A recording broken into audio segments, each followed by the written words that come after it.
this is an iHeart podcast. Guaranteed human. There's a difference between liking a house and actually getting it. Redfin is built to make up that difference and close the gap between finding and owning the home for you. Redfin agents close twice as many deals as other agents. So when you find a home you love, you're not a step behind when it comes to making an offer. That means less watching great homes disappear and more focus on the one you'll call home. Redfin helps turn saved listings into real addresses. Get started at redfin.com. Own the dream. Studies show that 100% of everybody in the world wants to curl up indoors and do nothing because it's so darn cold out there. That's why many people are turning to Bombas, whose pillowy plush slippers and warm merino wool socks have been said to be the most comfortable in the history of feet. Bombas products have been found to boost coziness by up to 1,000,000%. Okay, enough fake statistics, but could Bombas socks and slippers really be the cure? Go to bombas.com/audio and use code AUDIO for 20% off your first purchase. That's BOMBAS.com and use code AUDIO.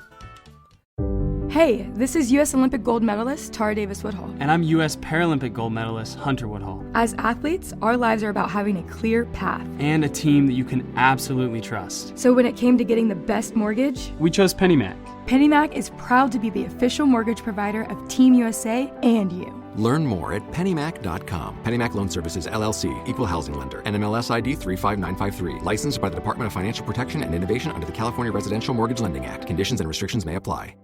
Support for the show comes from Public, the investing platform for those who take it seriously. On Public, you can build a multi-asset portfolio of stocks, bonds, options, crypto, and now generated assets, which allow you to turn any idea into an investable index with AI. It all starts with your prompt. From renewable energy companies with high free cash flow to semiconductor suppliers growing revenue over 20% year over year. You can literally type any prompt and put the AI to work. It screens thousands of stocks, builds a one-of-a-kind index, and lets you backtest it against the S&P 500.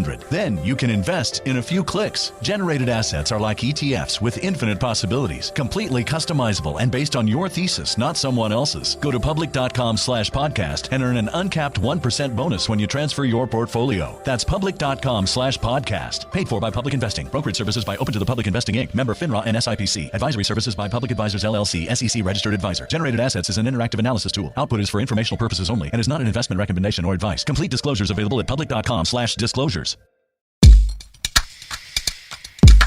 You know, introducing a podcast is a little bit like making love. It's not. It's not at all. I'm so sorry. I'm Robert Evans, failing to introduce my podcast yet again. It's Behind the Bastards. It's about terrible people. I'm so sorry, everyone. I was trying to open with my folksy wisdom, but I have none. And now I've botched the start of this episode. Here to attempt to take away some of my shame is Caitlin Durante. Caitlin, how are you doing today? Oh, I'm just barely keeping it together at any moment. But otherwise, Caitlin, okay. Can you think of any similarities between introducing a podcast and making love? Well, let me think about that. Oh, I have one. Okay, yeah. The audio levels can go up and down. The audio levels can go up and down. That's a good similarity, Sophie. Thank you very much. Sure. Maybe an entire episode, not just introducing an episode, but an entire episode, I think you could draw some parallels between. Because you've got, there's like the intro is sort of like the foreplay, and then you've got, usually a big climactic finish to the episode. Well, there you go, everybody. We figured it out. If you wanted to compare a random episode of my podcast about bad people to making love, Caitlin Durante has kind of made it easier. Maybe. Caitlin, how are you doing today? I'm all right. I'm just... You're in your closet recording. I'm in my closet. You're in your closet. I'm looking at your luggage right now. Mm-hmm. Nice luggage. I see you go with the hard shell. Thank you. Yes. Mm-hmm. It is a really nice closet, if I remember from the photos you sent me. Like it's a very good sized closet. It truly is. Thank you so much. You want to hear a little story about me, Caitlin? Because I'm a narcissist? Okay. So, I travel a lot too, Caitlin, and I have refused my entire traveling life to have like a hard-shelled rolly suitcase, even though they're much more comfortable to use at the airport than a backpack. Because as a young man with an indestructible spine, I was like, only stupid old people use the rolly backpacks. I'm gonna be a young adventurer forever, and I just get to wear a backpack. And now I just hurt myself every time I go to the airport out of pride, and that's why men shouldn't be allowed to hold political office. I couldn't agree with you more. Yeah, you mean you carry around one of those like big like backpacking? Yeah, big old things, just, backpacking like, on your backpack. Wow, yeah, horrible. Sometimes I carry a duffel bag, even worse. That's absurd. Yeah, it's a terrible idea. But it does tie in with the theme of today's episode, because what do you do with backpacks and rolly suitcases, Caitlin? Yeah, I mean, you bring them with you to travel. You bring them with you to cross borders. Yeah, and today we're talking about La Motherfucking Migra, the Border Patrol. Oh, boy. Wow. Yay. Caitlin, I just want to say, nice job. Yeah. That was great. Thanks. It's been a long journey to starting the episode this week, but Yep. I think we got there nicely. Yeah, sorry to everyone who's been, this has been a little bit of a weird run of Behind the Bastards, the Uprising episodes. We're still going to be doing the dictators and grifters, that are our bread and butter. But I keep getting obsessed with different law enforcement agencies, particularly the ones, shooting at me. And so I started just kind of reading a bunch about Customs and Border Patrol this last week or so, and I couldn't stop. And so I wrote a lot about them, and now we're all going to talk about Border Patrol. Because, Caitlin, did you know the Border Patrol kind of problematic? Wait a minute. What do you mean? Yeah, not nice dudes, as it turns out, and have kind of been dicks for like 100-something years, or like 100 years. They've been dicks for a long time, very close to 100 years. Okay, like I'm listening. 96 years. All right. Yeah. Which, they still have time to change. A lot of people have their best, their second act after age 96. Yeah, I would say that applies to a large number of people. A lot of tortoises, at least. A lot of tortoises go on to do very cool things after age 96. Yeah, trees as well. There's a lot of old trees that are doing doing really important things. Border Patrol could be like a sequoia. Mm-hmm. Yeah. But I don't know how likely I think that is. So we're going to talk about La Migra today, because they're terrible. And I don't think most people know how terrible they are. And their terribility is important because it is tied in with a lot of horrible things about this country and the very concept of whiteness. So how are you feeling about that, Caitlin? I don't feel good about it. I really don't. That's good, because my cunning plan has been to blame you personally for all of the historical crimes of the U.S. Border Patrol. Well, I did. Yeah. Invent them. You launched the Immigration Act of 1924. That's Caitlin Durante's. That's on your resume. I didn't want that to be my legacy, but here we are. Yeah, a lot of people don't know this, but you used to be all of Congress in the early 1920s. Mm-hmm. Yeah. I mean, pretty impressive when you think about it. Yeah, no, it really is. Yeah, Congress Durante. Yeah, you were instead of Caitlin, you were Congress Durante. That's true. If we're going to talk about the Border Patrol, we've got to talk about the border. And given that the territory we currently know as like Texas, New Mexico, Arizona, and even Mexico is all land that was stolen from indigenous people, this is not like a case where there's a lot of good guys to choose from. If you're talking about like conflicts over the U.S.-Mexican border, you're talking about like a bunch of different states that kind of sucked fighting each other for land that wasn't theirs. Like that's the whole deal, right? Yes. So the U.S.-Mexican War of 1846 to 1848 is the conflict that gained our nation most of the modern Southwest. It was a naked war of imperialist aggression against another nation that brutally subjugated indigenous peoples. One can argue that Mexico was like a broadly better country than the U.S. at this point, since it didn't allow slavery, but both countries not great to anyone, any like indigenous peoples or whatever. Just bad governments. So at the end of the U.S.-Mexican War, the United States wound up occupying Mexico City, and that nation was forced to cede 50% of its northern territory in the resulting treaty. And I think a lot of Americans who grow up kind of outside of the Southwest don't really have a clear idea of how much land the United States got as a result of the U.S.-Mexican War, but we took a shitload of land from Mexico. It's fucking crazy how much of this country used to be Mexico, like up into Oklahoma. Yeah, I don't have a good gauge on that because I grew up in Pennsylvania, and that just wasn't something that they bothered to tell us in history class. Yeah, we went, like, most of the Southwest was kind of at one point or another part of Mexico. And so, yeah, we took about 50% of Mexico's northern territory, and a new U.S.-Mexican border was redrawn along the Rio Grande from the Gulf to El Paso, and then along more or less an arbitrary line further west up the Pacific. Now, this meant that a huge number of people who'd previously lived in Mexico and had been able to travel freely around territory that was all part of one nation now found themselves living in between two nations. This included roughly 180,000 members of indigenous tribes, as well as about 150,000 Mexicans. So these 300,000-ish non-white folks owned most of the land in, like, the territories in the Southwest that, you know, became Texas and some of the surrounding states. And the decades after the U.S.-Mexican War are kind of best viewed as a gradual process of white people taking this land from non-white people, some of it through purchase, some of it through, like, violent threats and intimidation, some of it as a result of the reservation system kicking indigenous people off of their ancestral land, and some of it through just, like, good old-fashioned genocide, Caitlin. Just like really getting your boots in it, you know?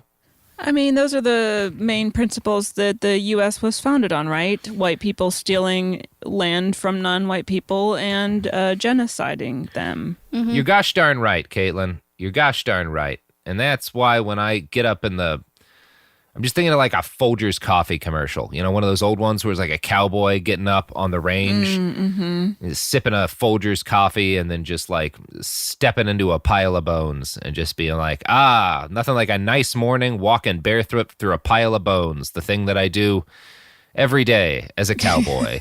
Yeah, why wasn't that their ad campaign for Folgers? Folgers will murder everybody.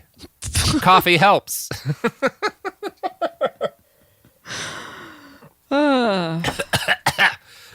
I was drinking coffee and it went down the wrong hole, Caitlin. Oh, no. Wow. See, coffee can't be stopped from attempting genocide. Even coffee wants to murder. Coffee wants nothing but to murder. So, as we discussed in our last episode of the Behind the Police miniseries that we just did, the Texas Rangers was kind of the first border patrol type force in, you know, the Southwest, and they began their history as a group, like a paramilitary organization to protect white settlers in Texas. They were formed by a local mayor named John Jackson Tumlinson, who was part of the old 300 white families who first settled in Texas with Stephen F. Austin. Now, it wasn't a popular decision for these 300 families to settle in Texas, and the Comanches, Tonkawas, Apaches, and Karankawas, who already resided in the area, got kind of angry and started murdering them. So Tumlinson ordered the formation of a roving defensive patrol. This patrol became the Texas Rangers, but Tumlinson never got to see it formed because he was almost immediately killed by Karankawa and Huaco indigenous people before he got off the ground. Well, it sounds like karma to me. Yeah, it sounds like it's fine. Like, a shame they didn't get more people.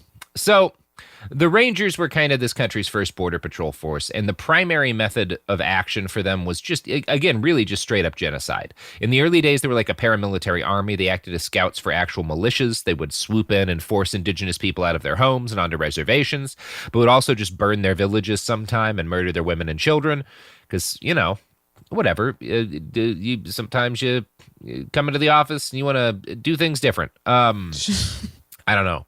Yeah, they also engaged in the murder and intimidation of Mexicans in border communities, and by the early 1900s, the indigenous folks had mostly been forced off of their land, and the Rangers had become a police force focused mainly on Mexicano communities on the border. The primary strategy was what's known to historians as revenge by proxy, and for an example of how that looked, I'm going to quote from the American Crossroads book, Migra. Quote, On June 12th, 1901, a Mexicano rancher named Gregorio Cortez stood at the gate of his home in Carones County, Texas. There he resisted arrest for a crime that he did not commit. The sheriff persisted, drew his gun, and shot Gregorio's brother in the mouth when he charged at the sheriff to protect Gregorio. Gregorio shot back and killed the sheriff, an act that was sure to bring the Texas Rangers to his doorstep. When they came, Gregorio and his family, including his wounded brother, were gone. All that remained was the dead body of the sheriff.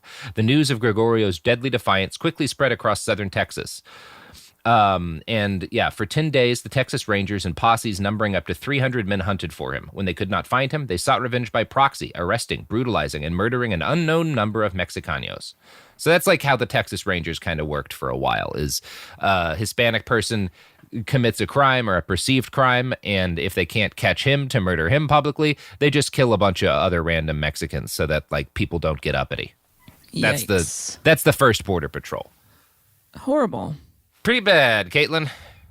Pretty bad. Don't like it. I don't like it one bit.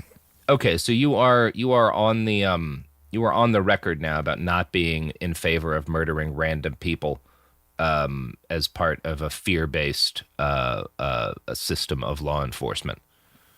Yes, and I am happy to be on the record as taking That's a that bold stance. That's a bold stance. Gonna lose you some advertisers, Caitlin, especially our big advertiser, Raytheon. Yeah. When you really need a group of people intimidated by violence, there's no other option but Raytheon. Raytheon. It's not even Let time. a robot It's not do it. even time for an ad break. You're just doing this I know for fun. that's a free one. Raytheon just had to lay off a lot of employees, Sophie, and I for one have a sense of loyalty, so I'm trying to help Raytheon out with some free ads. So look, if you've got a couple billion extra dollars that you need to spend on missiles that are filled with knives in order to assassinate, insurgent leaders in Yemen, look, don't go to Lockheed Martin. Go to Raytheon, okay? It's just better knife missiles, right? That's all I'm going to say. Mm-hmm. Brave. I have a sense of loyalty. So, for the first 20 years of the century, the U.S.-Mexican border was policed by a mix of Texas Rangers and, local sheriffs. Such enforcement was always piecemeal, with hundreds of miles of borderland operating basically autonomously, as it had for generations. The idea that we would police our border, didn't exist until pretty recently. For most of American history, it was just well, yeah, you've got this big empty chunk of country, and eventually it becomes Mexico, and nobody really gives a shit. Yeah, all these communities had existed for forever, for hundreds of years in a lot of cases, and they had family who would be up in Mexico or up in the United States, and it would have seemed like madness to try to split these communities up based on an arbitrary borderline that nobody could even see. Mm-hmm. But yeah, in the 1920s, that started to change. In 1924, the Immigration Act was passed. And the Immigration Act banned all immigration to the United States from Asia. And it massively reduced immigration in from Southern and Eastern Europe.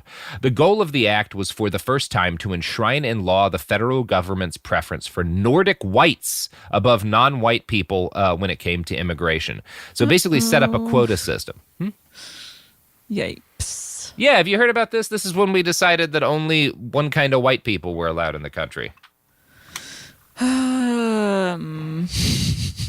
This is the Italians aren't white enough law. Mm-hmm. But people used to really care about that, right? In the 1924 Immigration Act, a big part of it was stopping Italians, or as they would have called them, Italians, which it used to be, I think, more racist than it is, and is now just a funny old-timey way of making fun of Italians, which I'm always in favor of, Caitlin. How do you feel about Italians? You do know that my last name is Durante and that I am partly Italian. Yeah, so am I. That's why it's okay. Good. All right. Awesome. Yeah. Are we white? How's that work? I have heard slightly varying things, but I think by and large, Italian people are considered white. Yes. I was looking at a Nazi cartoon the other day because I do things like that for my mental health. And it was the point it was making is that social justice advocates are always white and fascists are actually really diverse. And so it was a bunch of white people lecturing Hitler, Mussolini, and Hirohito. But because it was drawn by a fascist, they drew in Mussolini as a black man because they don't think Italians are white. So it's just like there were a lot of layers of wrongness there to parse through. It was one of those things that looked very confusing to people who don't immediately recognize, oh, these are the kind of racists who don't even think Italians count as white. It's very funny. But in the 1920s, that was all of Congress. Sure. And they were like, we got to pass a law to stop these Italians from coming in. The Immigration Act of 1924 bans all Asian immigration and tries to kind of restrict to only the right kind of white people. And the one real exception to this, the only kind of like non-white folks who were allowed into the country under the Immigration Act without any kind of restriction were Mexicans. And this is because of hardcore labor or lobbying by the agricultural industry, right? Because like basically you had all these ranchers and farmers in Texas particularly and in the Southwest who were like, our entire industry doesn't work without these people, so you have to let them in. So the 1924 Act does kind of make an exception for that. It's very heavily based on race science. And in fact, like a big factor in what got the act passed was a bunch of bogus studies conducted by the Eugenics Research Office at Cold Spring Harbor that kind of provided intellectual justification for the law by arguing that the wrong kind of immigrants would lead to surges in violent crime and declines in IQ. Yikes, so don't like the sound of that. No, this is bad. This is bad. And the 1924 Immigration Act is what establishes the U.S. Border Patrol for the very first time. So this fundamentally racist law written by people who justified it explicitly with race, like bad race science, is where the Border Patrol is initially established. So literally born in an orgy of racism. And in fact, the 1924 Immigration Act that established the Border Patrol was so nakedly racist that Adolf Hitler took inspiration from it. Yeah, it's bad. It's really bad, Caitlin. This is where Border Patrol comes from. Oh, no. Yeah, it's not great. In 1928, Hitler wrote this of the law. There is currently one state in which one can observe at least a weak beginnings of a better conception. This is, of course, not Germany, but the American Union. The American Union categorically refuses the immigration of physically unhealthy elements and simply excludes the immigration of certain races. So wait, Hitler in the 20s took a look at what we were doing in the U.S. and was like, I like the looks of that. Let me copy-paste and do that. Yeah, in Nazi that's exactly Germany. what happened. That's exactly what happened. Oh dear. And he wrote extensively about how inspired he was by U.S. immigration law, which was like the most racist in the world at the time. Holy shit. You want to know something else cool, Caitlin? This is a neat story. You're going to love this. Please tell me the story. You know, El Paso, great town. Solid tacos. A lot of immigration into El Paso, right? Always has been, because it's the pass, right? You know, that's just where it's located. Sure. Back in like the 20s and 30s, when immigrants would come in, racist white people were so worried about how dirty they thought Mexicans were that they would mandate delousing baths for everybody who entered the country. And they would just douse them in pesticide. And the pesticide that they chose was Zyklon B. Wait, what is that? That's what they killed all the Jews with in the concentration camps. Yeah. Wow. Yeah. That's another thing the Nazis were like, oh, this seems like something we could modify a little bit to make better for us. Isn't that cool? That's good stuff. It's not. Holy shit. It was super flammable, and sometimes people burnt horribly to death. Good stuff. Yikes. On the border. Kind of always a nightmare. Kind of, if you study the history of the border, maybe the only reasonable conclusion is that borders are fundamentally toxic. But and completely made up. They're just and total bullshit. Constructs of like horrible, usually racist ideology. They're just racist lines we draw on a map that murder tons of people. It's awesome. It's really good. So yeah, the Border Patrol comes out of is formed from a law that the Nazis look at and go, "That's a good law," says we the Nazis. Sweet stuff, Caitlin. So because the Immigration Act was passed alongside a surge of racist nativist fear about those dastardly non-white immigrants, it mandated that the new Border Patrol be established quickly. The first version of the force was basically built overnight from May 28th to July 1st, so rapidly that there was no time for the patrol to actually create any kind of qualification exam for its new recruits. The first wave of men to wear the service's green uniform were instead required to pass the Railway Mail Clerk Civil Service exam, which I'm sure is basically the same thing. Yeah. So as a result, and this is something we'll talk about in part 2, this winds up being a long trend in the Border Patrol, is every decision they make, they have to like immediately adopt it, and they never have time to train anybody to do the job that they're going to do. And everyone's just fine with this, and it persists for 96 years. So the whole thing, every decisions are made all willy-nilly. People are brought in with no training. Things are being implemented with nobody knows what they're doing. No thought given to it. They're just rules. Here's what we decided, and we're not going to take a second to examine this at all. We're just going to do it. Yeah, I mean, the current DHS secretary, Chad Wolf, has no law enforcement experience, was never in the military, and I think went to college on like a tennis scholarship. So it's great. It's cool how things are always exactly the same forever. Because, again, if people ever learn a single lesson from history, the world will explode. So we have to not do that. Anyway. But there's also a conundrum there too, right? Because so much of history that gets taught, at least in schools, is so horribly whitewashed and revisionist that, like, how can anyone learn anything from it? Yeah. You know? Yeah. Anyway. You know, that's a good point, Caitlin. And that's why, as I see all these kids in the street who just aren't going to school anymore and are instead spending their nights drop kicking the doors of a federal courthouse to try to taunt the agents inside to attack them, I think probably fine. Probably learning about as much, right? True.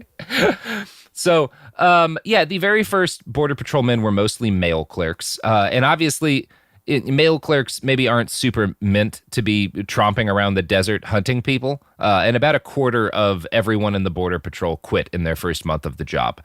Turnover remained incredibly high for basically the whole history of the organization, but particularly its early years. And this made it kind of impossible for it to develop any kind of functional internal culture at the start. By 1927, the Border Patrol had been forced to hire inspectors who could not even pass civil service exams. The agency tried desperately to recruit military veterans and men with law enforcement experience, but the vast majority of their new hires were just unemployed men who lived in border towns. These were white working class folks who'd had trouble keeping a job and were kind of desperate for a leg up and the regular income that a law enforcement career would allow, as well as kind of the respect and pride or respect that you would get as a member of law enforcement, right? Like they wanted some power. These were like poor working class whites.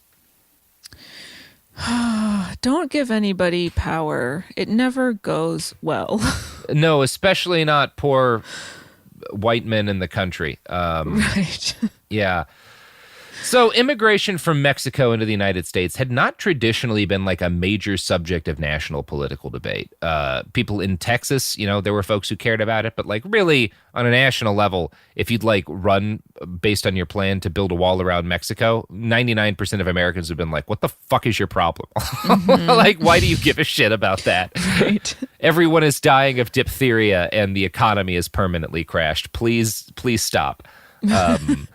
Which I guess now we're back at, so maybe that'll help. I mean, wow, the parallels. I don't hear as many people giving a shit about the border these days, I'll say that much. That's true. But maybe it's because nobody wants to come here anymore. We did it, Caitlin. We finally stopped it.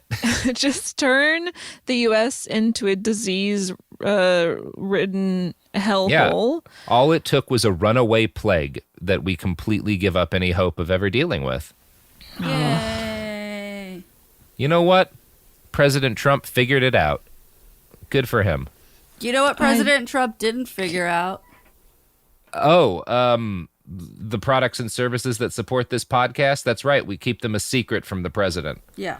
But if you listen in, it can be a secret that you and I share and hide at all costs from the administration. Hi, I'm Cindy Crawford, and I'm the founder of Meaningful Beauty. Well, I don't know about you, but I never liked being told, oh, wow, you look so good for your age. Why even bother saying that? Why don't you just say you look great at any age, every age? That's what Meaningful Beauty is all about. We create products that make you feel confident in your skin at the age you are now. Meaningful Beauty. Beautiful skin at every age. Learn more at meaningfulbeauty.com. Support for the show comes from Public, the investing platform for those who take it seriously. On Public, you can build a multi-asset portfolio of stocks, bonds, options, crypto, and now generated assets, which allow you to turn any idea into an investable index with AI. It all starts with your prompt. From renewable energy companies with high free cash flow to semiconductor suppliers growing revenue over 20% year over year, you can literally type any prompt and put the AI to work. It screens thousands of stocks, builds a one-of-a-kind index, and lets you backtest it against the S&P 500. Then you can invest in a few clicks. Generated assets are like ETFs with infinite possibilities, completely customizable and based on your thesis, not someone else's. Go to public.com/podcast and earn an uncapped 1% bonus when you transfer your portfolio. That's public.com/podcast. Paid for by Public Investing. Brokerage services by Open to the Public Investing Inc. Member FINRA and SIPC. Advisory services by Public Advisors LLC, SEC registered advisor. Generated assets is an interactive analysis tool. Output is for informational purposes only and is not an investment recommendation or advice. Complete disclosures available at public.com/disclosures. This is Jacob Goldstein from What's Your Problem? Business software is expensive, and when you buy software from lots of different companies, it's not only expensive, it gets confusing, slow to use, hard to integrate. Odoo solves that because all Odoo software is connected on a single affordable platform. Save money without missing out on the features you need. Odoo has no hidden costs and no limit on features or data. Odoo has over 60 apps available for any needs your business might have, all at no additional charge. Everything from websites to sales to inventory to accounting, all linked and talking to each other. Check out Odoo at odoo.com. That's odoo.com. Kids, pets, life, your sofa sees it all. But with a washable sofa, stains don't stand a chance. All of our sofa collections come with fully machine washable covers and cushions, making cleanup effortless. Liquid and stain-resistant fabrics provide extra protection against everyday messes. Plus, with modular designs, you can rearrange your sofa however you like. Perfect for growing families and changing spaces. Starting at just $699, it's time to upgrade to a stress-free, mess-proof sofa. Visit washablesofas.com today and save. Offers are subject to change and certain restrictions may apply. We're back. Oh my gosh. I, for one, love that Trump for America bought up all of our advertising space. When I think of president, I think of the president. Anyway, so immigration from Mexico had not traditionally been a big political debate issue, right? The wealthy agribusiness owners in Texas preferred simple immigration from Mexico, and they fought to ensure that Mexicans were not subject to the same harsh immigration restrictions as other immigrants in the 1924 bill. One business owner put it simply, without the Mexicans, we would be done. Which hasn't really changed, you know? And it's like, we'll talk about this a little bit later on, but it is this kind of one of the things that I didn't even realize was like really problematic when I was a young person, kind of dealing with the mix between outwardly hateful racists in the Southwest and nice people who don't realize they're racist. Is like the nice people, the outwardly hateful people are like, you know, the Trump type folks that, you know, who want to build a wall and kick all the rapist Mexicans out. Sure, they're easy to spot. Yeah. Yeah, and then you have this chunk of people who are like, well, I hate what Trump's doing, and like I'm happy to have Mexicans here because, you know, they do great work, and you know they're great at this and they're good at that and they're good at, and it's this thing where like, especially like, you know, you don't necessarily notice, especially as like a young white person who's like 18, 19, like what's actually being said there, which is like the commodification of non-white bodies, which is like not cool. But we're going to talk more about that later because this is where that all starts in an organized way, which is awesome. So the white working class in Texas. So obviously, like these kind of landowners, the kind of aristocracy in Texas in this period, right? Like the ranchers and stuff. They were broadly like they wanted more Mexicans in. They could never get enough because like they needed people to actually work their farms. But the white working class in Texas, and the white working class even in rural areas, really had nursed like a growing hatred of Mexican people and had been for years. And this was based on a mix of like fear that Mexican immigrants would take their jobs. That was always like a core part of it. And also based on kind of like good old fashioned racism. One labor union official in Texas at the time noted, quote, "I hope they never let another Mexican come to the United States. The country would be a whole lot better off for the white laboring man if there weren't so many inwards and Mexicans." Oh my God. Yeah. Well, and this is one of those things, if you're like kind of squaring yourself with the history of labor, you know, I'm a big fan of labor history, and I think there's a lot of wonderful stuff there. You do have to square it with the fact that like a lot of those dudes who were right about a lot of important things were incredibly racist and hated non-white people because they saw them as a threat to white working class people. I mean, which that all stems from capitalism, more or less. Yes, absolutely. Where if there was any fairness or parity when it came to income and labor, people wouldn't have to be worried about other people. There wouldn't be this fear of like, who is my job in danger? Who's going to take my job? Because they're like a more just socialized economy would eliminate that fear. Absolutely. Yep.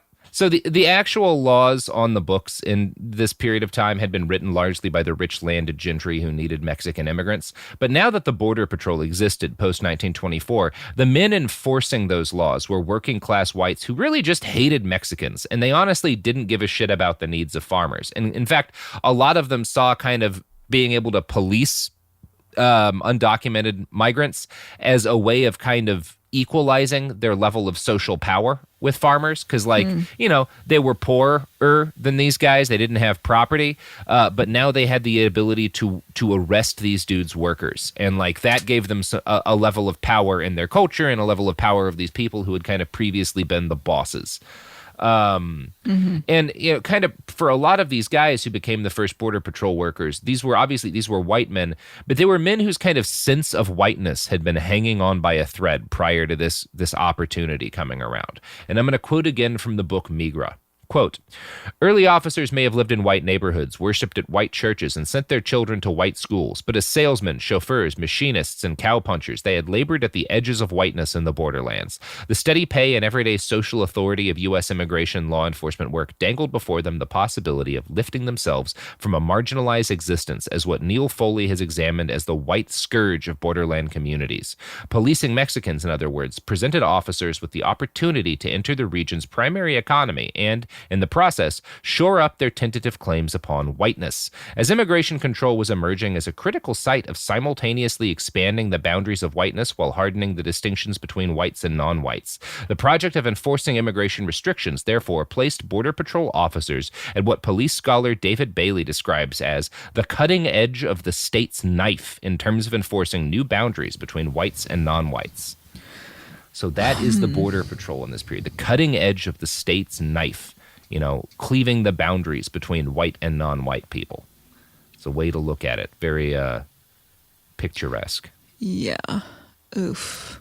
Now, this is made a lot more complicated by the fact that a chunk of the early Border Patrol were Mexican-American. And these guys, in a lot of cases, saw their career in law enforcement as a way of separating themselves from non-white people. The League of United Latin American Citizens, or LULAC, specifically stated that Mexican-American association with colored races is what held them back from full acceptance by white society in this period of time. And the book Migra includes the story of one early officer, Patrol Inspector Pete Torres, who was marked by a colleague for being Mexican. In response, he shot at the man's feet and yelled, "I am not a Mexican. I am a Spanish American." Yeah, so this is like... we're seeing some internalized racism. It's a complicated history here. And I'm not going to go into tremendous depth about this aspect of the history because I'm not at all. the right person to do so. The right person to do so, in fact, is probably Kelly Little Hernandez, author of the book Migra, A History of the U.S. Border Patrol. She does talk about this in more depth, and I really recommend her book. But you should know that's like an aspect of what's going on here. And as a rule, one of the things that starts to happen, in particular around like the 40s, is kind of a growing Spanish or Mexican American community who are very pro-immigration enforcement and pro like harsher immigration laws and laws against illegal immigration.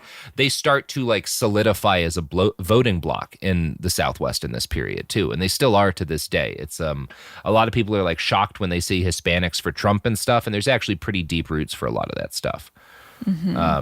Yeah. So most early Border Patrolmen, though, were white dudes, and it would probably be fair to call them white supremacists. And as the years went by, our government gave them increasing powers to exercise racism with state authority behind it. From a write-up in The Intercept, quote, while the 1924 immigration law spared Mexico a quota, a series of secondary laws, including one that made it a crime to enter the country outside of official ports of entry, gave border and customs agents on-the-spot discretion to decide who could enter the country legally. They had the power to turn what had been a routine, daily, or seasonal event, crossing the border to go to work, into a ritual of abuse. Hygienic inspections became more widespread and even more degrading. Migrants had their heads shaved, and they were subjected to an increasingly arbitrary set of requirements at the discretion of patrollers, including literacy tests and entrance fees. The patrol wasn't a large agency at first, just a few hundred men during its early years, and its reach along a 2,000-mile line was limited. But over the years, its reported brutality grew as the number of agents it deployed increased. Border agents beat, shot, and hung migrants with regularity. 2 patrollers, former Texas Rangers, tied the feet of one migrant and dragged him in and out of a river until he confessed to having entered the country illegally. Other patrollers were members of the resurgent Ku Klux Klan, active in border towns from Texas to California. Practically every other member of El Paso's National Guard was in the Klan, one military officer recalled, and many had joined the Border Patrol upon its establishment.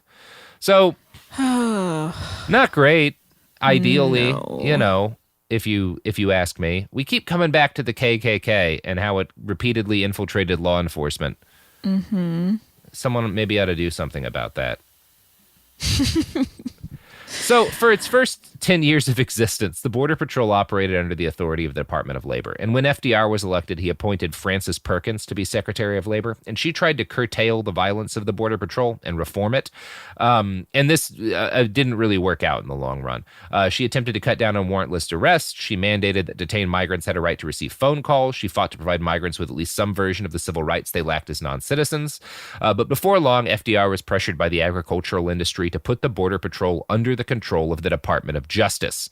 Now, this might seem surprising at first because, like, these rich farmers were the same folks who'd fought to ensure Mexican immigrants wouldn't be subject to quotas in the 1924 immigration law. Right. But there's a reason behind it because these folks had wanted these, ranchers and stuff had wanted Mexicans here to work their farms, but they hadn't wanted these people to actually stay in the United States. Lobbyist S. Parker Frizzell had told Congress in 1926, "The Mexican is a homer, like the pigeon he goes home to roost." And Frizzell's promise had been that Mexicans weren't really immigrants, and thus they should be exempt from the USA's white supremacist immigration laws. They were birds of passage, he argued, just hanging around for a little while to work. But by the turn of the decade, as we start going into the 1930s, Mexicans had started to settle all across the Southwest, buying homes and starting communities in places like Texas, New Mexico, Arizona, and California. In 1900, only about 100,000 Mexican immigrants had lived in the United States. By 1930, there were 1.5 million Mexican immigrants in this country. So this starts to freak out a lot of white agriculturalists, right? And it kind of... they had been okay with these people coming into work, but at the end of the day, they were the same kind of white supremacists as the Border Patrolmen. They were just a little bit more refined. And once it started to look like these Mexicans were coming in and actually going to be contributing and changing the demographics of the nation, they panicked. And the only thing they could really think of to do was give the Border Patrol more power to enforce how many Mexicans could enter the country. And there was a real big debate over this, right? Because you still needed a certain, as these farmers, you still needed a certain minimum amount of migrants coming in every year in order to actually like keep your farms working. And the guy who kind of figured out a solution to this problem was Senator Coleman Livingston Blease. He was a white supremacist congressman who first took office in 1925. And his solution was, rather than creating a system of quotas and caps that would have reduced manpower in American fields, he just wanted to criminalize unmonitored border crossing. So this is the very first time that it becomes illegal to cross the U.S.-Mexican border without doing it at a border station. That's 1929 that law is passed. Okay. And I'm going to quote from an article in The Conversation explaining what happened here. According to Blease's bill, unlawfully entering the country would be a misdemeanor, while unlawfully returning to the United States after deportation would be a felony. The idea was to force Mexican immigrants into an authorized and monitored stream that could be turned on and off at will at ports of entry. Any immigrant who entered the United States outside of bounds of the stream would be a criminal subject to fines, imprisonment, and ultimately deportation. But it was a crime designed to impact Mexican immigrants in particular. Neither the Western agricultural businessmen nor the restrictionists registered any objections. Congress passed Blease's bill, the Immigration Act of March 4th, 1929, and dramatically altered the story of crime and punishment in the United States. With stunning precision, the criminalization of unauthorized entry caged thousands of Mexico's birds of passage. By the end of 1930, the U.S. Attorney General reported prosecuting 7,000 cases of unlawful entry. By the end of the decade, U.S. attorneys had prosecuted more than 44,000 cases. Now, Blease's law applied technically to like Canadians as well, but basically everyone prosecuted under it was Mexican. And it was mainly used as kind of a method of mostly nonviolent ethnic cleansing. Like, I don't even know if I'd say mostly nonviolent. It was used for ethnic cleansing. Throughout the 1930s, Mexicans made up at least 85% of all immigration prisoners. Sometimes, some years, they made up 99%. 3 new prisons were built on the border to hold them all. And over the course of the decade, somewhere around 1 million Mexicans were deported from the United States. And most of these people were U.S. citizens. Historian Francisco Balderrama argues that 60% of the million people who were deported were U.S. citizens of Mexican descent. And Border Patrol forces would call what was happening here repatriation to make it seem voluntary. But what was really happening in the 30s was Border Patrol was just rounding up all of the Mexicans they could get and throwing them across the border, and kind of accusing people of unlawful like crossing of the border, basically as a justification for kicking them out. So that's cool. I just the resources that get used and spent to like enforce these laws and build prisons and maintain the prison and just like all of that costs so much time and is so much effort. Why, like, it would be so much easier if we would just let immigrants come and then just let them live and be a part of the community. What? I mean, I know why. Because racism. Yeah. But it's absurd. Yeah, the Border Patrol's pretty lame, Caitlin. You know, this is like, this is what it is from the beginning. Like, one of the first things the Border Patrol ever does is deport 1 million people, more than half of whom are U.S. citizens. And it just lies about what it's doing, because from the beginning, its job has never been to actually enforce the rule of law or even protect the border. Its job is to protect whiteness. Right. Yep. So the primary method of action for Border Patrol agents from the beginning up to now was violence. The force was always undermanned and underfunded, with a handful of officers responsible for thousands of miles of rugged terrain. There was little to no oversight, and agents generally used violence at their discretion, as this anecdote from the book Migra illustrates. Quote, "One day in 1928," explains Stovall, who was a Border Patrol agent, "he was patrolling alone near San Elizario, Texas, when he decided to drive through town. San Elizario was this little Mexican town on the Rio Grande," said Stovall, who remembered that when he got to town that day, he saw a Mexicano come out from behind the bank of a drainage ditch and then duck back. Stovall admitted to knowing the man, but stopped the car and asked him, "What do you have there in your bosom?" The man reached into his shirt pocket and pulled out 2 bottles of beer and put them down on the bridge and broke them so he wouldn't have any evidence. States. Reflecting upon the incident, Stovall wondered, why didn't I pull out my gun and fire at that Mexican? I don't know. I don't know why. Instead of reaching for his gun and firing, Stovall fled. I got in my car and got away from there, remembered Stovall, because it was in daylight about 1 o'clock. If I had pulled my gun and fired, there would have been 50 Mexicans around me that quick. According to Stovall, God spared his life that day by taking charge of his hands and preventing him from shooting at the Mexicano. So this is 1928 and kind of a common attitude. Like, this Border Patrol agent approaches a guy who's got illegal alcohol, and the dude breaks the bottles on him. And the man's lingering question that he's wondering for years afterwards is, why didn't I shoot that man to death? Like, yeah, cool what stuff. Some people think justifies killing another person is something I will never comprehend. Yeah, I don't think they thought they were people. True. Yeah, and it's probably worth noting how common brutality was, like open brutality was among U.S. law enforcement officials, even at like pretty high levels in politics at this time. In May of 1954, Herbert Brownell, the Attorney General, Eisenhower's Attorney General, gave a speech where he asked U.S. labor leaders for their support in the event that Border Patrol agents, quote, shot wetbacks in cold blood. So again, not saying like, hey, we might have an accidental shooting and I need your support because like what we're doing is hard and, you know, people are going to mess up. He's like, you know, my guys might murder some Mexicans. You know, my guys are absolutely going to commit murder in cold blood and I need you to like have my back. Right. That's the Attorney General of the United States. Wow. 1954. Cool stuff. You know what else is cool stuff? I don't, Sophie. I can't imagine what you're going for here. What is cool stuff? That's fine. That's fine. I'll just leave. You know who isn't the Attorney General of the United States? Hopefully. The products and services that support this podcast.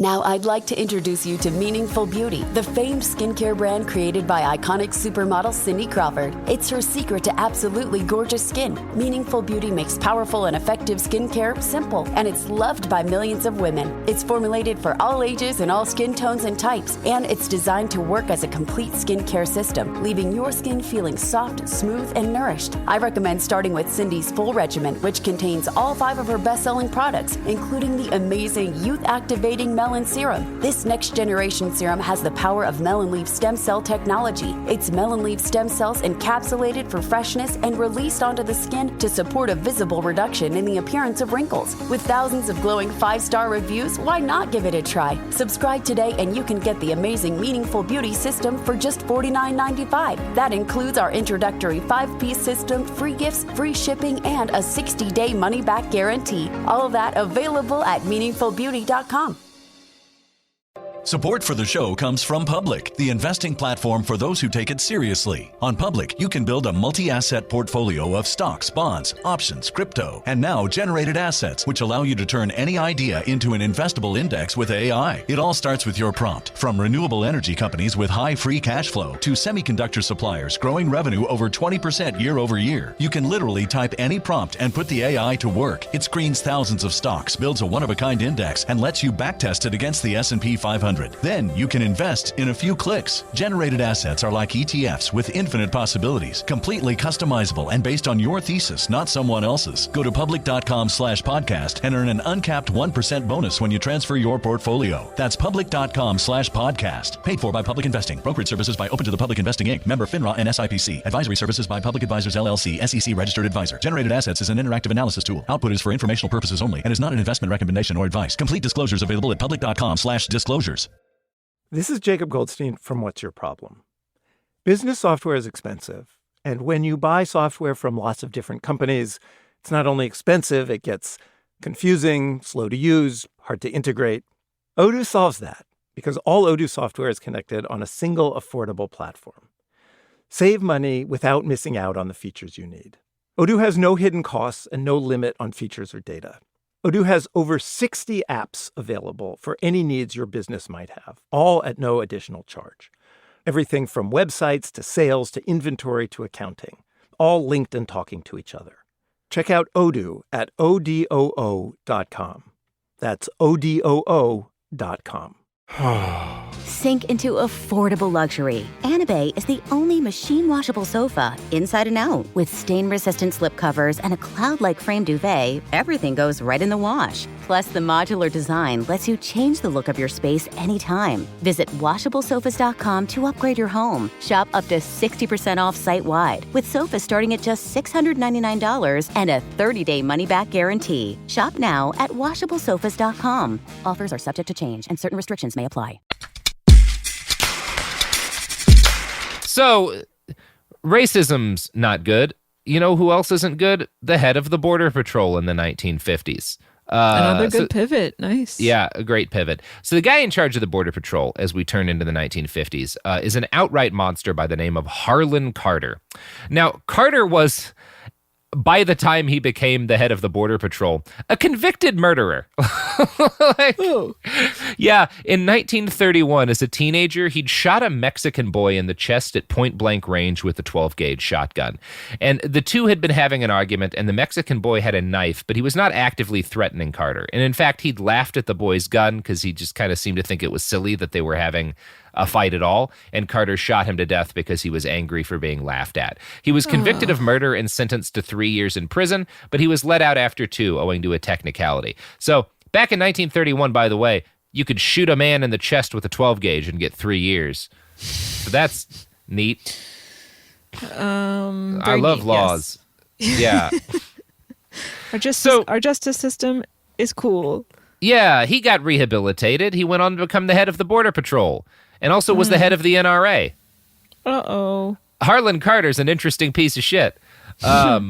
So throughout the 40s, apprehensions by the Border Patrol were kind of ad hoc and disorganized, and they were mostly the result of individual agents seeking out undocumented immigrants by catching them in transit.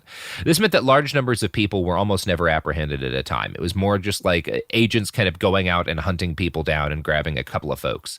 This was an easy system for dumb, violent men to like figure out. You know, you just kind of, it's like hunting basically. And it appealed to the kind of folks who became Border Patrol agents. But starting in 1950, a young agent named Albert Quillen began to change things. He was intelligent and ambitious, and when the chief supervisor of Border Patrol demanded that he and his colleagues increase apprehensions, Quillen began experimenting with bold new strategies. At 5 a.m. on February 11th, Quillen took a detail of 12 patrolmen with 2 buses, 1 plane, 1 truck, and 9 automobiles. The men drove out to a small station in Rio Hondo, Texas, and then split into 2 groups to clean as well as possible a certain section of illegal aliens. The plane acted as a spotter, while the buses were used to, quote, haul wets to the border. 100 people were apprehended in short order, and they were deported the next day. Quillen soon moved on with his force to a series of farms near Los Fresnos, Texas. They found 561 wets, which is, again, always the term they use for it. Do you understand where that term comes from? I don't know that I actually know the source of it, no. Yeah, so basically the idea is that there were kind of two options for Mexicans at this time. There was the Bracero program, which was a program by which they could kind of enter the country quasi-legally and get like legal working rights to be like a laborer or something like that. Mm-hmm. And then there was, you could just cross the border, right, illegally.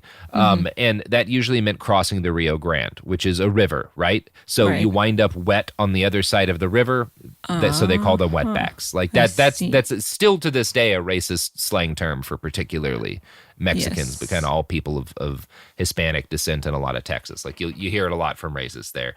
And the Border Patrol, it is their standard term for these people. This is like on all of their professional documents and everything. This is what they call migrants. Yeah. So Quillen's forces catch 561 wets on their second day, and on their third day, they catch 264. On the fourth day, they catch 134. In less than a week, they captured and deported more than 1,000 undocumented laborers. And this was like unprecedented. The Border Patrol had never caught this many people this quickly. It was seen as an astonishing achievement by Quillen's superiors, and they began setting up other raids in imitation of his.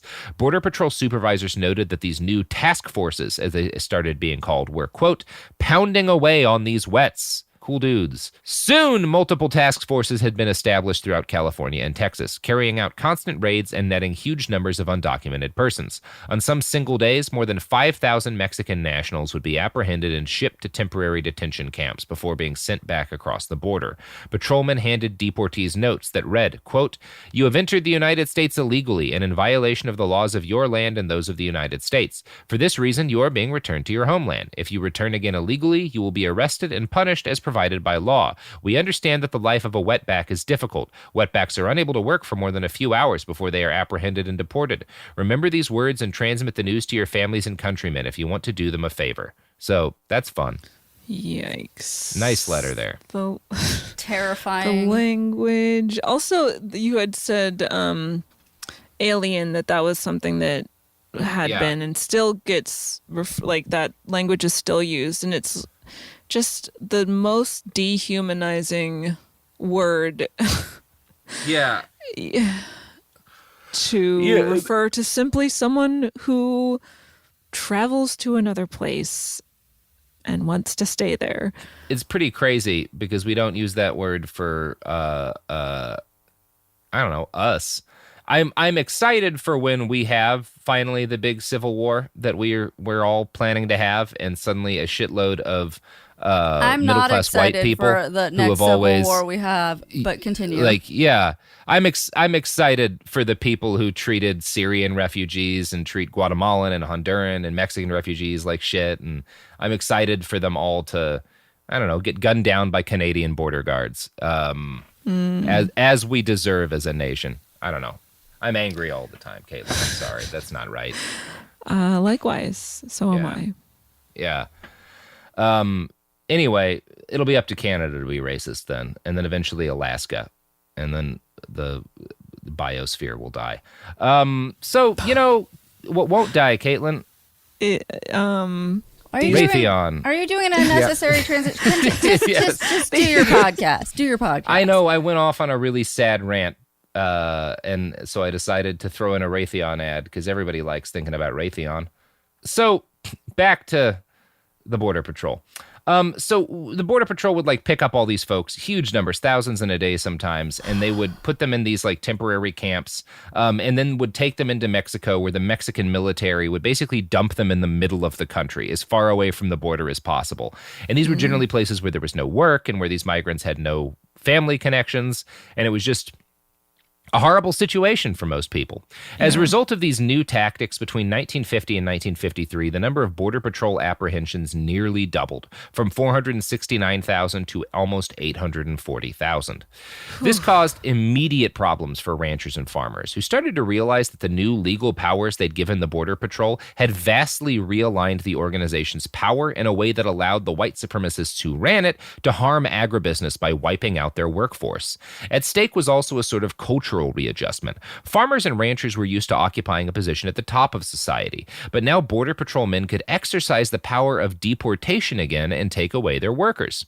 In Texas border towns like Marfa, farmers hired armed guards, hired lookouts, and booby-trapped farm gates in order to protect their workforce. There were gunfights with Border Patrol, with these like white farmers trying to defend their workforce.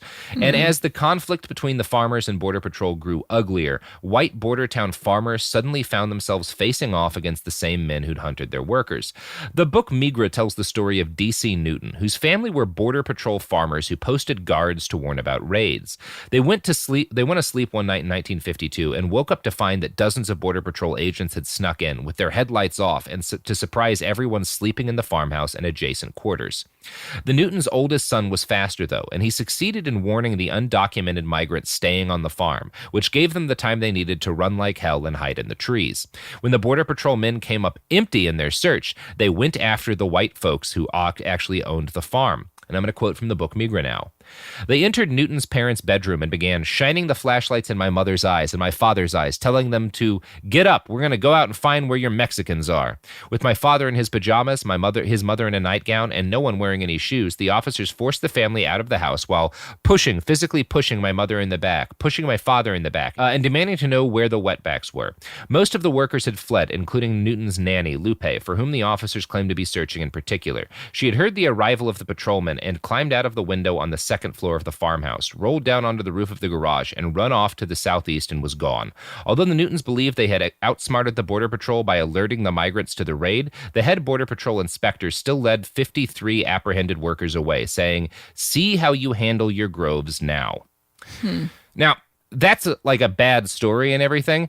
But what's interesting here is, I guess, how horrible Newton's family is here too, because the interview with him goes on, and he makes it clear that when his dad explained to him what was happening with the Border Patrol, his dad compared the conflict to the Civil War, and the side that he identified with was not the good side.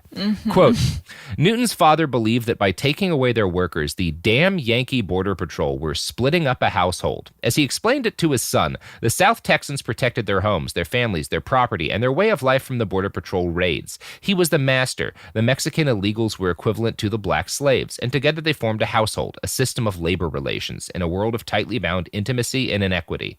The Border Patrol threatened their household by reducing the farmers' control over Mexico's unsanctioned migrant workers. So as the Southerners had rebelled against intrusions upon their labor relations and plantation lives, the Newton family had to defend itself against the U.S. Border Patrol. Newton's brother took the lesson to heart. When the Border Patrol raided on another night, he stood in the family driveway with a shotgun aimed at the officers. Startled by the hostile 12-year-old boy, the officers left the property and returned on another day. So yeah, what's happening here is really complicated. Yeah. Right. There's an important thing to remember here, which is that even of the white ranch farm owners who are maybe not in favor of their workforce being sent back to their country of origin, they are still exploiting these workers, these migrant workers, and, probably not paying them well, probably not offering them, good benefits, etc. No, and probably keeping them in very primitive living situations, often little more than a shack, often like kind of nightmarish situation. These guys these migrants often did live very similarly to slaves, right? It wasn't quite that bad, but it was bad. And these farmers are the Border Patrol agents want these migrants out because they're racist as fuck.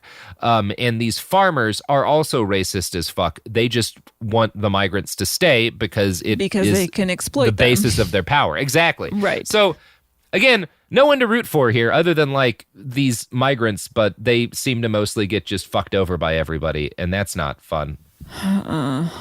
Yep. So, yeah, it's important to remember that kind of the struggle between Border Patrol and these border farmers in Texas was a struggle between two different groups of white supremacists. And one group of white supremacists was broadly in the right because I guess it's worse to round up thousands of people in cattle cars and buses and throw them back across a border for no good reason. But there's no one you should be rooting for here. But what's really interesting, I find fascinating about this whole conflict, is that these racist plantation-owning white border farmers wound up fighting the Border Patrol by kind of co-opting the language of social justice. Starting in the 1950s, ranchers began to argue that Mexican nationals were being unfairly targeted for deportations. They complained that the buses, planes, and trains used to take migrants away were cruel, inhuman, and outrageous practices trading in human misery. They began to argue that hiring Mexicans was an act of kindness by American ranchers. Mexican laborers deserved the chance to win a better life by working low-paid jobs as domestic servants and laborers.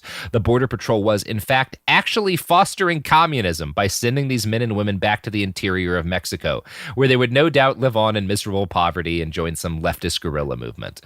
So... Yeah, because their lives being exploited farm hands in the U.S. is so much better. What? Oh my gosh. Yeah, it's pretty cool how naturally that came to these farmers. I like it. So the Border Patrol obviously didn't listen to the protests against them. They continued to, in their own words, pound away in the borderlands, raising apprehensions. The increased workload necessitated more men in facilities. And in 1953, the Border Patrol attempted to hire 240 additional officers and made plans to build 2 new detention centers at the lower Rio Grande Valley. This enraged local farmers, and one, quote, threatened to arm his wetback laborers against the Border Patrol, threatening that there is liable to be a couple of dead Border Patrolmen. Death threats against patrolmen became a daily occurrence, and farmers in the lower Rio Grande lobbied their congressmen to deny the appropriation request necessary to fund the new men in facilities. These farmers insisted they weren't lobbying for their own benefit, but were doing it for migrants who were victims of the patrol's cheap vindictiveness, a great hunger to rule or ruin, to control, to govern, anything to carry a point, reckless of the consequences to the poor workmen which they herd around as cattle. And they weren't wrong in this. The facility the Border Patrol wanted to build was essentially a concentration camp. Eventually, Congress listened and the appropriation request was denied. So like the protest of all these guys in Texas worked. The Border Patrol had to send its 240 men back home and cancel construction. According to the book Migra, quote, 1 month after losing the supplemental appropriation, Chief Kelly announced the Border Patrol's withdrawal from the Rio Grande Valley to a new defense line 10 miles to the north of Kingsville, Falfurrias, and Hebronville. Rather than fight a losing battle in the lower Rio Grande Valley, the Border Patrol decided to pull out of the area because with limited forces, we can best control the wetback invasion as at the line farther north. It's one of those things, I guess, I always kind of debate when you've got like something that is essentially a slur or is a slur in an episode of like this, how often to say it. And it's one of those things where I kind of feel like cleaning up the Border Patrol's official statements in the matter would be, I don't know, making it seem like they were less of a naked force for white supremacy than they were. Sure. Like if you replace that with Mexican nationals, that's not really what they're saying. Right. I don't know. That's I mean, that puts you in a pretty a tricky position. Yeah, I don't know. Yeah, they use it a lot. Exactly. The Border Patrol are cool guys, and we're about to hear it used again in another big way. So the men of the Border Patrol did see the immigration of Mexicans into the U.S. as an invasion, and they sought to repel it with military force, as kind of that language above, right? Referring to it as a defensive line and stuff. Like they're defending whiteness again, and they see the encroachment of these undocumented migrants as like an assault on white blood more than anything else. In 1953, with the rebellion of the Texas ranchers in full swing, Harlan Carter, who's again the murderer who became the head of the Border Patrol, sat down with 2 U.S. generals to ask for their help. He wanted the military and the National Guard to assist the Border Patrol in a nationwide purge of undocumented Mexican nationals called Operation Cloudburst. The first step for this would be an anti-infiltration campaign to seal the border with the help of 2,180 troops. Border Patrol would station soldiers at strategic locations and build several long fences to block areas of heavy traffic. This part of the operation is fairly standard, aside from the presence of U.S. troops. Part 2, though, would be a containment operation, which would involve roadblocks on every major highway from the southwest to the interior of North America. These checkpoints would be used to search vehicles for illegal migrants around the clock. Part 3 was the mopping up phase, and this would involve a massive series of raids in northern locations, places far from the border like San Francisco, where groups of migrants were believed to have gathered. Businesses and camps would be raided, and the arrested migrants would be airlifted or sent by train to the interior of Mexico. Now, again, using the military, this was essentially, he wanted to bring in the army to carry out a military action to purge the United States of Hispanic people. That's what the head of Border Patrol is trying to do here. And all of the military guys he talked to are like, this sounds like a great idea. We'd love to help. But it's illegal, right? Posse comitatus means you can't use the army for shit like this. The only way around it is a presidential proclamation. And Dwight Eisenhower was actually initially all on board with issuing that proclamation. But in the end, he kind of backed away. And instead, he appointed a general, Joseph Swing, to be the new commissioner of the Immigration and Naturalization Service, and was basically like, we can't use soldiers for this because it's unconstitutional, but I'm going to promote a general to be in charge of the INS, and you figure out a way to do the same thing with the resources Border Patrol has. Like, use your, I still want a military operation to clear out these Hispanic people. I just can't use soldiers. So that's cool. Oh, good grief. Yeah. The mental gymnastics that What? Yeah. that these people do to justify their horrible actions. Anyway, sorry, go ahead. Yeah, it's pretty great. I don't know. So 1 month after joining INS, General Swing announces that he's going to be leading the Border Patrol in a new paramilitary campaign based on the tactics pioneered by Albert Quillen. The new operation is given the name Operation Wetback. Again, that's the Border Patrol's official name for it. That's what all these guys call it. That's what it's written up in the documents and stuff. Jeez Louise. Yeah, they just didn't have a fuck to give on this matter. So, true to form, Border Patrol was only given 4 weeks to prepare for what would become the largest operation in their history. The plan was to engage in an unprecedented sweep, deporting hundreds of thousands of people. No one received any training or specialized equipment to actually do this, though. All that most agents had on June 9th, 1954, when the operation began, was a letter from General Swing ordering them to purge the nation by removing the huge number of Mexican nationals who were in this country in violation of the immigration laws. Always good to hear about a purge. Yikes. Yeah.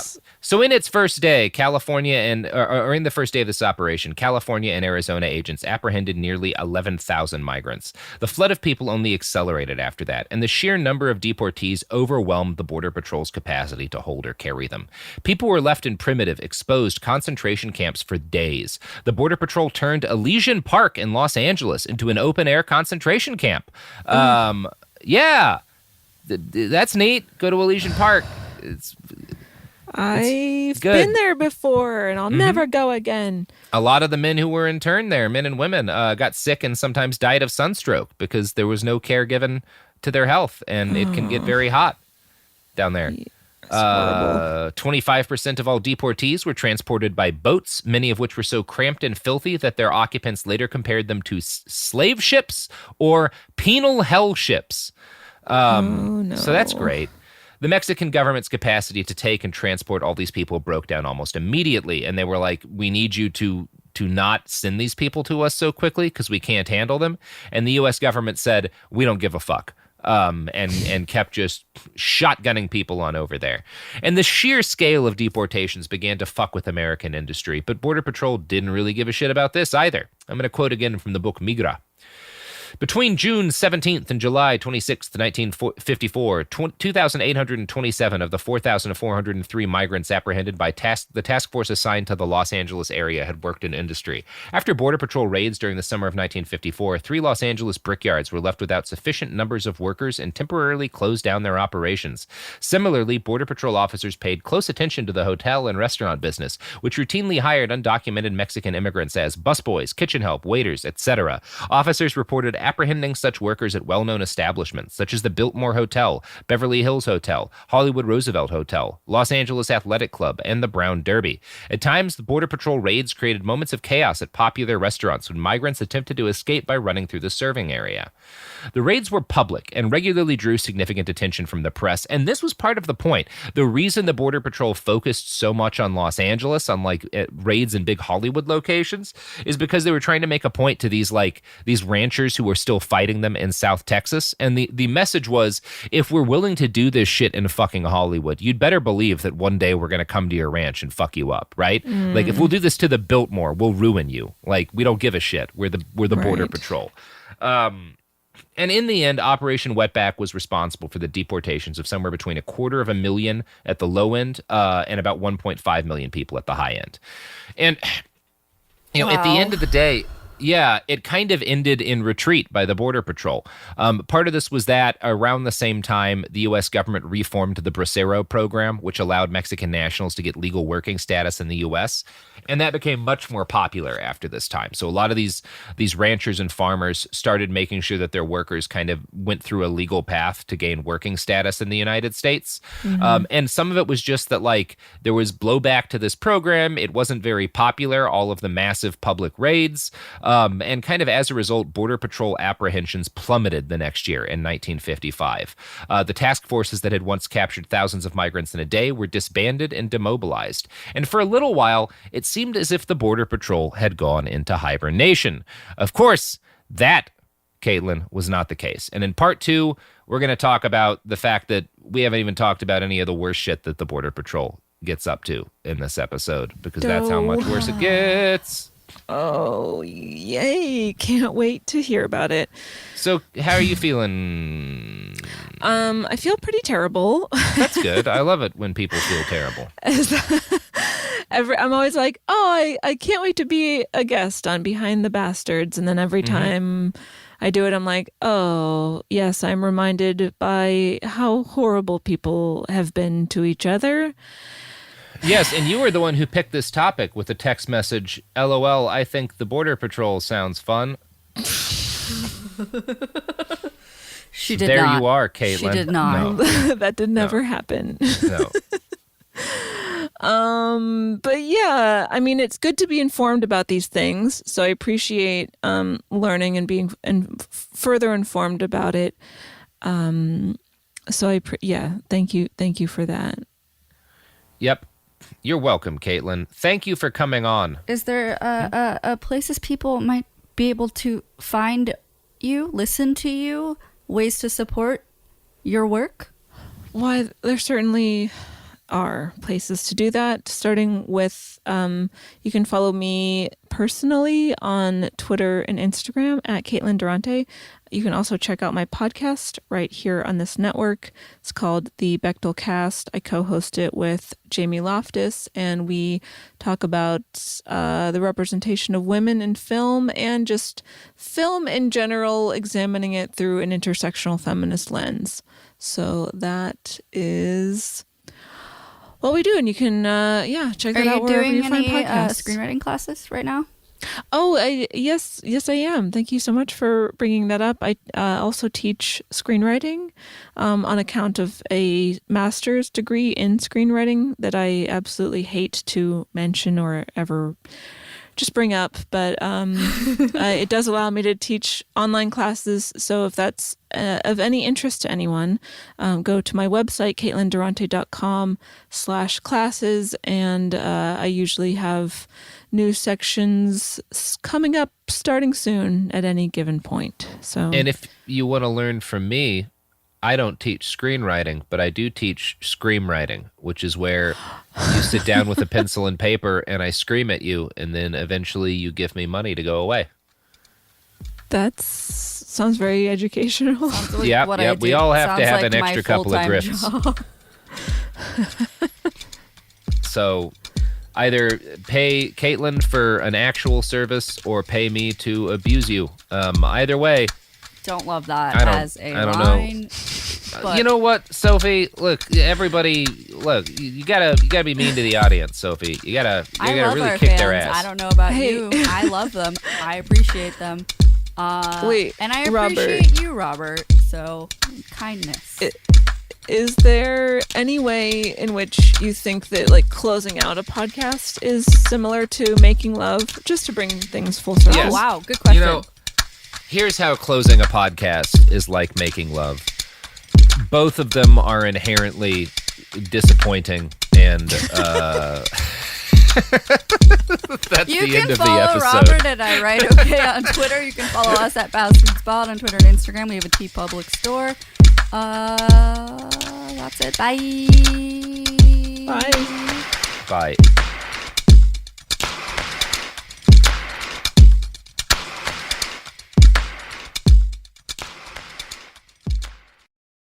A BetterHelp ad.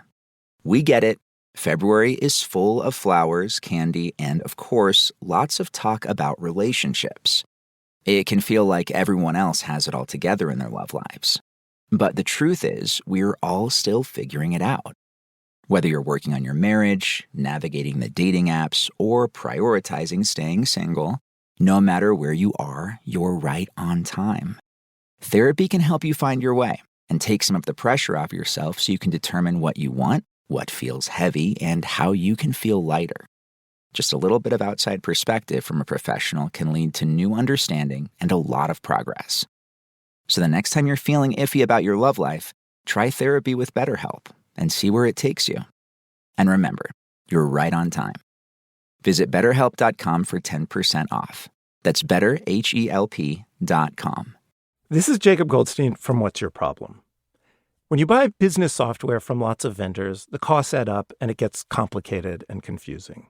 Odoo solves this. It's a single company that sells a suite of enterprise apps that handles everything from accounting to inventory to sales. Odoo is all connected on a single platform in a simple and affordable way. You can save money without missing out on the features you need. Check out Odoo at odoo.com. That's odoo.com. Tired of spills and stains on your sofa?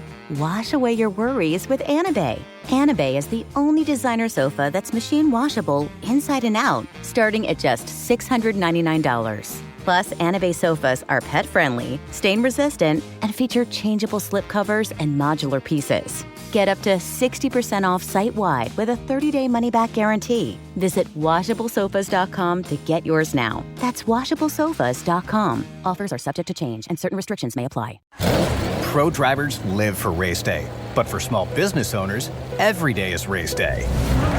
That's why going pro with Lenovo Pro matters. One-on-one advice, IT solutions, and customized hardware powered by Intel Core Ultra processors keep your business on the right track. Business goes pro with Lenovo Pro. Sign up for free at lenovo.com/pro. Lenovo. This is an iHeart podcast. Guaranteed Human.